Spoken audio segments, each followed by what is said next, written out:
Over the last 10 months, Calais' migrant population has more than quadrupled to around 2,300 people.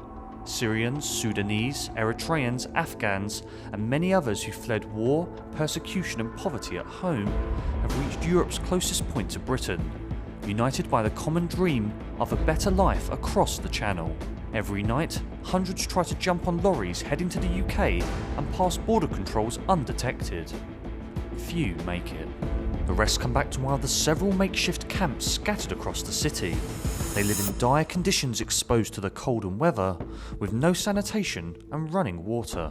The migrants' presence has been met with extreme compassion by the majority of Calais' inhabitants, but the swelling number of asylum seekers has also fanned xenophobic rhetoric and violence. In October, 4 men aged 18 to 20 were handed suspended sentences for throwing Molotov cocktails against a migrant squat. On the 25th of January, all gatherings were banned after local far-right group, Save Calais, invited extremists from Britain and Belgium to stage a joint protest. Police have also been accused of abusing migrants. Every day we'd see at least 5 or 6 people who have been injured or pepper sprayed or beaten or in fact deliberately chased across the motorway, with the police laughing at the fact they were chasing them in potentially the path of oncoming vehicles.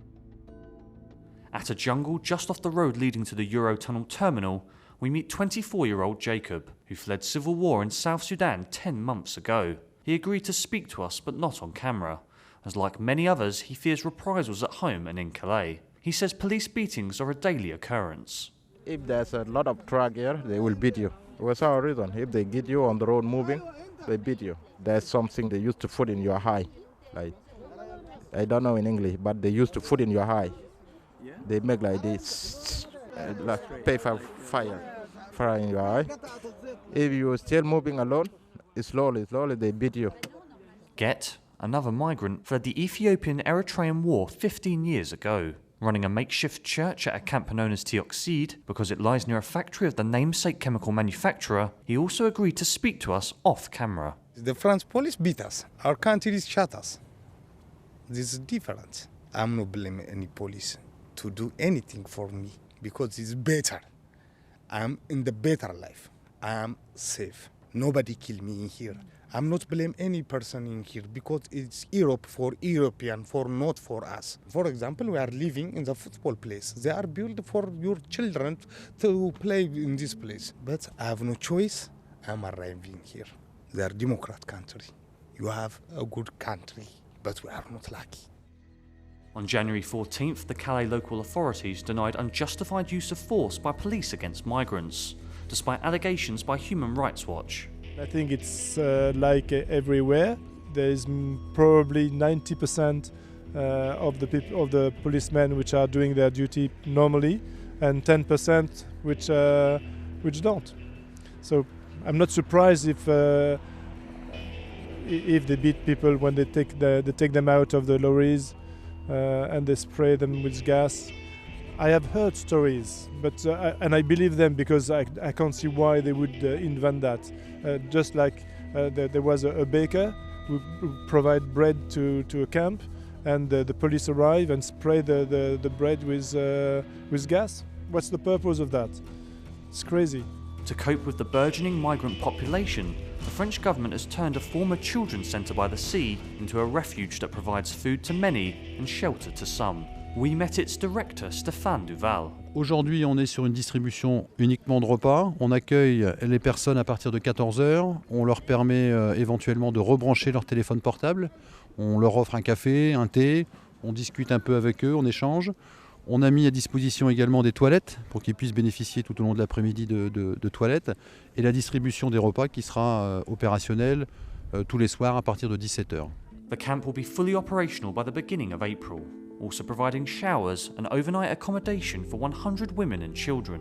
The government's humanitarian initiative has attracted criticism from both sides of the political spectrum. Extreme right militants like those of Save Calais simply don't want it, while some conservatives in France and the UK argue that its facilities could be a magnet for more migrants. Fears have been raised that Jules Ferry could become a new Sangatte, a Red Cross-run camp shut down in 2002 that was seen as a springboard for illegal immigration. But others, like Dominique Magar, disagree. There was nothing during the spring, yes, and the summer. There was at springtime there was about 500 migrants. Now there is about 2,500. There was no facility, and it's an increase of 2,000 people. So they didn't come for the facility, they come because they want to go to the UK. You can try to send them 100 kilometers from here, the next day they are here again.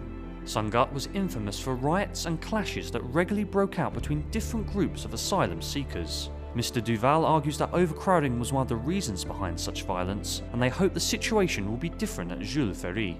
Sangat avait cette particularité d'offrir un hébergement. Le problème de Sangat, c'est que quand il a été créé au début, il a été créé pour quelques centaines de personnes. Et qu'à l'époque, la population migrante a augmenté de manière conséquente. Et à un moment donné, Sangat ne pouvait plus supporter le nombre de personnes migrantes. Et effectivement, il y a eu des tensions entre plusieurs ethnies et ça a abouti à la fermeture du site. Alors ici, on a ouvert depuis une dizaine de jours. On accueille tout type d'ethnie, de pays, etc. On n'a eu pour l'instant aucun problème. Sous la tente qui est là-bas, au moment du café et du thé, on retrouve sous la même tente des Afghans, des Soudanais, des gens de toute origine. Et il n'y a aucune tension, ni dispute, ni quoi que ce soit. Maintenant, je ne dis pas que ça ne peut pas arriver, mais en tout cas, pour l'instant, on n'est pas confronté à cette difficulté-là. Despite the camp's capacity for providing 1,500 meals a day, only a few hundred migrants queue outside its gates to take up the offer. Critics say this is because authorities decided to put it too far from the squats where the migrants live. The closest camp, Tioxide, is 3 kilometres away. Others like Fort Galou, more than 10. Migrants have to walk a long way, often under the rain and cold weather, to come here. I've heard various people describe as like a concentration camp. And concentration in various ways, but one is that it's much easier to police people there. Much easier it's a long way from where people try to get to England, so it's also out of sight in the middle of nowhere, so there isn't any problem with people, victims of war, who are trying to get to a place of safety of their choice. As conflicts continue in the Middle East and other parts of the world, more migrants are expected to arrive in Calais, especially as spring comes and travel conditions become easier. The UK government has committed £12 million to reinforce security at Calais and prevent migrant crossings. This includes installing security fences, upgrading vehicle scanning equipment, and increasing the use of search dogs. People in Calais, however, would like to see a different kind of help to solve a problem that they feel is not only theirs to address. We spoke with Antoine Deguine, a lawyer who defended aid workers accused of helping illegal immigration in the wake of Sangat's closure. Moi, ce que je crois, c'est que c'est un peu à cause des Anglais qu'on a beaucoup de migrants à Calais, et notamment le traité du Touquet qui autorise la police de l'air et des frontières anglaise à être présente sur le territoire français à Calais, ce qui fait que les migrants sont bloqués à Calais. S'ils veulent vraiment aller en Angleterre et s'ils étaient bloqués à Douvres, je ne suis pas sûr, en tout cas on n'aurait pas le problème à Calais, et peut-être que les Anglais dans cette situation régleraient les choses différemment. Je dis ça un petit peu de façon humoristique puisque vous êtes anglais, c'est quand même un peu vrai, mais je crois surtout que c'est un problème plus général de toute l'Europe qui devrait trouver des solutions. Meanwhile, at the camps, migrants continue to dream of a British Eldorado.